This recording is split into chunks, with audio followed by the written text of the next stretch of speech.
Улубектүр. Менин чоң атам Раиф Анарбай ал согушка 1942-жылы кетип, колунан жарадар болуп, 1944-жылы кайтып келген. 1997-жылы дүйнөдөн кайткан. Менин тайтам Айдаралы уулу Масылкан 1919-жылы туулуп, 1941-жылы Улуу Ата мекендик согушта Ленинградда болуп, 2001-жылы дүйнөдөн кайткан. Чоң атам Сатыбалиев Сайтылда 16 жашында согуш майданына аттанып, Кеңсибер шаарына чейин кызмат өтөп келген. Менин чоң атам бир нече медаль, ордендердин ээси. Биз чоң атам менен сыймыктанабыз.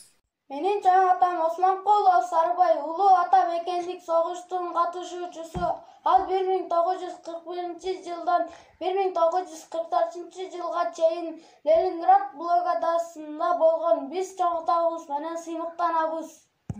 Менин чоң атам Койчугулов Жолдошбек 1941-жылы согушка кетип, 1945-жылы апрелдин орто ченинде өз мекенине кайтып келген.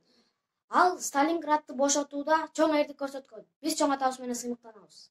Мен тайтам Какел Улуу Жараш 1941-жылы согушка барган. Мен тайтам менен сыймыктанам. Мен чоң атам Сагызбай Үзөн 1922-жылы төрөлгөн, 1941-жылы согушка кеткен, 1945-жылы кайтып келген айылга жеңиши менен. Менин чоң атам Калыгул Улуу Кенже Улуу Ата мекендик согуштун катышуучусу 1908-жылы төрөлгөн. 1941-жылы Ленинградда согушта болгон. Менин чоң атам